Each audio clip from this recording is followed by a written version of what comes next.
Hello and welcome back. My name is Elijah Kay, and in this series of videos we'll be talking again with Dr. Rob Stegmann.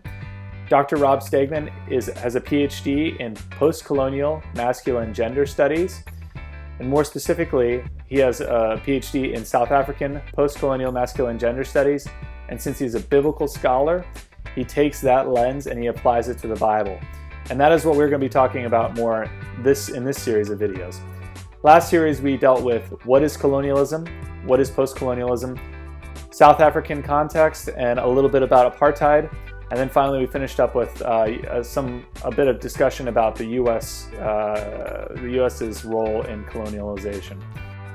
In this series of videos, we're going to be looking at Rob's post-colonial optic and how that affects the reading of the biblical texts. So we're going to take a look at Roman colonization. We're going to be taking a look at what colonized peoples, especially colonized males, had to deal with under Roman rule. We'll be taking a look at the Roman ideal masculinity, and then we're going to take a look at the text. We're going to be taking a look at Paul and his hearers and what they would be experiencing and what Paul is doing in trying to help his hearers during this colonized existence.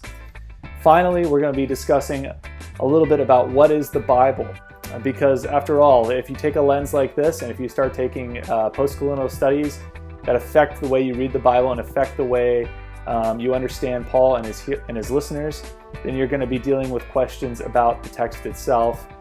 What is the text? How does it function? What is its importance for us today? So we're going to be dealing with all of those topics in just 3 videos. So again, I hope you enjoy what we have to say. I hope you find it helpful and informative. This is going to be the second to last series of videos with Rob Stegmann discussing post-colonialism. We'll have just one more series of videos left. And if you have any questions or any comments, feel free to leave them in the comments section below. All right, now here's Rob. As we discussed in the last meeting, you said that you use a post-colonial gender-critical lens to view Scripture. And then you also use that within a South African context. Can you tell us more about why you think that lens is important and how, maybe a little bit on how you came to start using that lens? Yeah, sure. I think the important thing for me is to foreground the social location that I occupy as a biblical scholar. So my scholarship plays out within the South African context. And I think that context, as we've discussed in the first series of videos, is a fairly complex one with its history of colonialism and apartheid. And so I've been deliberate about making sure that as a New Testament scholar, I've tried to make sense, obviously, of that first century context of the New Testament, but I've also got to make sense of the 21st century context of living in South Africa. So the sort of journey that I've gone on to get to that point has really been about realizing that biblical scholarship only has any value to the extent that it's actually speaking to your contemporary audience. And as a New Testament scholar located in South Africa, I have to make sense of that context specifically and then allow that to inform my reading of the text itself. All right, so how does it look like for you to take this lens and apply it to the time of the Bible? Yeah, so if I have a good understanding of my primary context, which is the world in front of the biblical text, if you want to maybe frame it that way, that understanding plays itself out when I approach the text. So I ask questions that are of relevance to my immediate context. That doesn't mean to say that I'm trying to force the first century context into a 21st century setting, but it does mean that that 21st century context, me living in South Africa and the kinds of challenges that we have here, have to play out in my approach to the text. So when I'm reading the text, I'm trying to be sensitive to the kinds of challenges that we're facing here in South Africa, and I'm asking myself the question, how does that context speak to the text itself, and then how does the text speak to my situation, or the situation of my audience? So I think it's not something that we've not been doing. I think the history of the church is very much that history of trying to make sense of an ancient text within the particular historical moment that the preacher is standing up and and preaching a sermon. So I think what I want to maybe draw attention to is the importance of foregrounding that context and being sure to be explicit about that. And I think it can take on a range of different readings. And I think one of the other things that's been quite important for me as a lecturer teaching biblical studies to students is trying to bring them into the text and for them to understand that what they bring with them actually has an impact on how they're reading the text itself.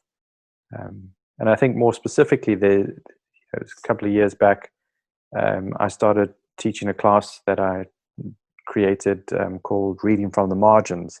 And the idea behind that particular class was to draw attention to how marginalized groups of people read the biblical text, and to get my students to wrestle with how different a reading that actually is. And I think particularly within the South African context, we're talking about people who are oppressed or have history of oppression, or people who are in poverty, and how that particular social location actually has a remarkable impact on what you see in the text.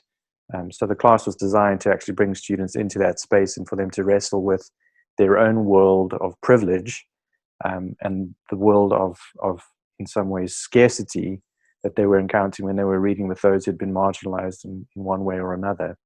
I think a lot of times the reading of the text happens by those with the victor's mindset, or from those in power. A lot of times people will say that history is written by the victor or by the powerful. And it seems like a lot of times our biblical readings come from the powerful. But it's interesting that you're talking about reading from the margins. How does that look like? I mean, so we have these kind of readings from a position of power, and then we have this reading from the margin. What in the biblical text makes you think that we should be ones that read from the margin? Yeah, I think it's a good question, because I think in many ways we've simply assumed that the sort of dominant way of reading the text, which we've kind of suggested is reading from the victor's perspective, that's the best way to read. It's the normal way to read. But I think when we pay attention to what's going on in the text, it's remarkable to note that in a sense, God exercises a preferential option for the poor, for the marginalized, for those who are on the wrong side of history, so to speak. I mean, I think one could arguably portray the story of Israel as essentially a history not from above, or a history not from the victor, but a history from the displaced, the exiled, the disenfranchised. And I think that certainly plays out within the context of the New Testament as well. And I think part of my study with the New Testament and with a focus on Roman imperial ideology specifically drew my attention to the fact that we are dealing with a marginalized community in the context of the Roman period. When we talk about Christianity, when we talk about the church, when we talk about Israel, or talk about Judaism within the first century context, we're talking about a displaced people. We're talking about a marginalized community. And obviously within that story of Israel, there's some complexity as well.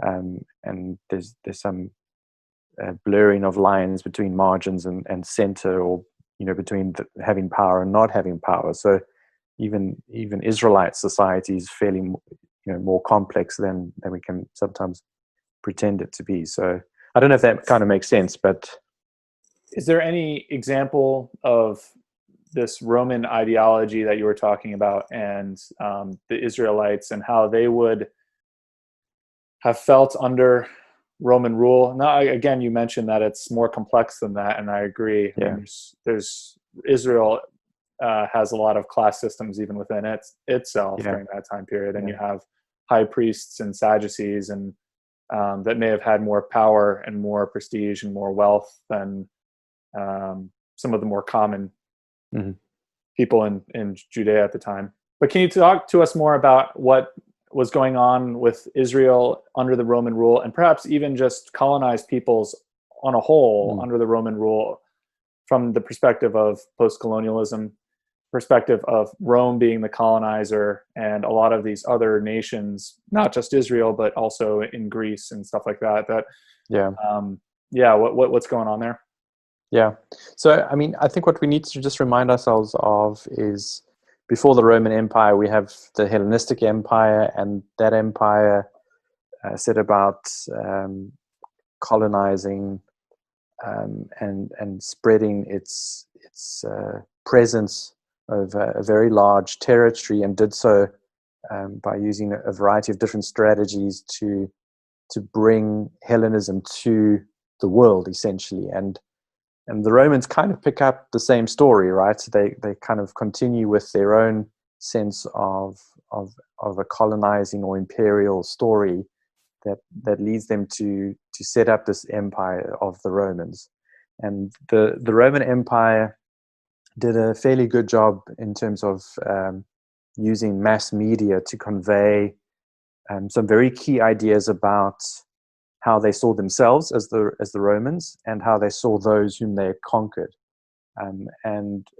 We were fortunate enough to have a very wide variety of archaeological artifacts available to us that help us to read some of the material culture, which is a fairly important component for understanding the world behind the text that we read in the New Testament. And so when you look at the artifacts that we have available, and we have a number of friezes in a temple complex in Aphrodisias, and they're depicting these sort of murals, essentially, are depicting the moments of Romans conquering various nations, and it's a fascinating view into the sort of Roman thinking, or Roman mindset, because it gives us a glimpse into how, not only how they saw themselves, but how they saw themselves in relation to the nations that they were conquering. And there are a couple of examples that maybe we can chat a little bit about and sort of look at and maybe make some comments on. Okay, so we've got a couple of examples from the temple complex that I was talking about. The first example that we have on the screen is the conquering of Britannia. And Claudius is depicted in the image. And I think what's important about the image is the way in which the Roman Emperor Claudius is positioned in relation to Britannia. And of course, immediately we notice that Britannia is represented by a female body. And in fact, in this particular temple complex, the friezes that are still more or less intact depict all of the conquered nations as female bodies. And I think this is a fairly important thing to kind of note. The Romans considered humanity as very much an expression of masculinity. So to be human is to be male, and in fact, the idea of masculinity becomes definitional for humanness. And in that first century context, we need to think about understanding masculinity as not only definitional for what it means to be human, but also as a kind of spectrum. So on that spectrum, we would note that you want, the whole goal is to become more male, to become more masculine, and women would be positioned on that spectrum as obviously less masculine, and then you'd have a kind of sliding scale from that position outwards. And what's important is that the Roman emperors in these friezes are depicted obviously as males over and against female bodies, and that positioning of them is fairly significant. We've got another example here of Nero over against Armenia, and again, Nero's face is missing from the sculpture, but Again, Armenia is depicted as a female body, and that position of power over against weakness is very evident in the way that the Romans are trying to portray what it means to be Roman and what it means to be a conquering Roman over against the nations that they've conquered. So it's a very striking image. It's brutal. There's very evidently an exercise of power over against these weakened, feminized bodies that are more or less compromised bodies in relation to the Roman Empire. So that's just a couple of examples of what we have available to us in terms of the material culture. And what it affirms for us is that Roman imperial ideology has a very clear sense of constructing identity around masculinity, and it also therefore constructs the colonized identity as feminine, as weakened, penetrated, compromised bodies at the end of the day.